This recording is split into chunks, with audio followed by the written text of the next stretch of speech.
Hi friends, நெல்லிக்காய் தொக்கு செய்கிறதுக்கு நெல்லிக்காய் வரைஞ்சி வச்சுட்டேன். இப்போ நான் கடாயில் துவரம்பருப்பு ஒரு டம்ளர் போட்டிருக்கேன். இது நல்லா வறுக்கணும்.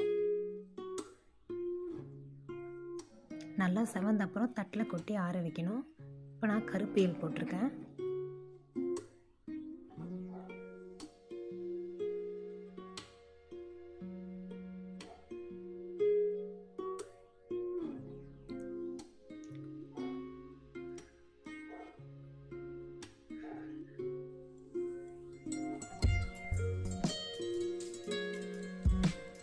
எள்ளு நல்லா பொரியணும்.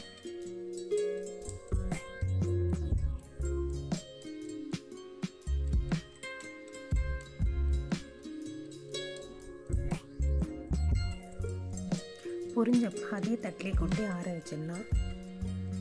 காஞ்ச மிளகா ஒரு 20 மிளகா போட்டிருக்கோம்.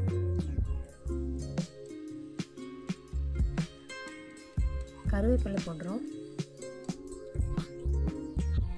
கருவேப்பிலை நல்லா வதக்கணும். அப்புறம் தேவையான அளவு பொட்டுக்கடலை போடணும்.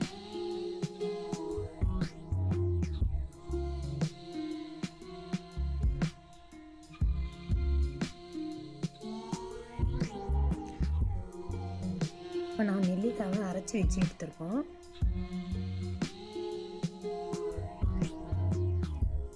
கடாயில் நல்லெண்ணெய் ஊற்றிட்டு அரைச்ச நெல்லிக்காயை கொட்டிடணும். நெல்லிக்காய் நல்லா வதக்கணும். ஈரப்பதம் எல்லாம் போயிடணும். நல்லா திக்காகணும். இப்போ இறக்கிடலாம். இப்போ நம்ம ஆற வச்சுருந்த பருப்பு, நெல்லிக்காய் எல்லாத்தையும் மொத்தமாக போட்டு அரைச்சிடலாம்.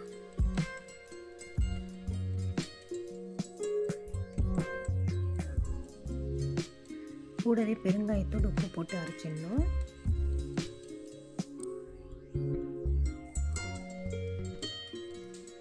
அவ்வளோதான், நம்மளுடைய தொக்கு ரெடி. இதை சூடான சாதத்தில் நல்லெண்ணெயில் நெய் ஊற்றி சாப்பிடலாம். தேங்க்யூ.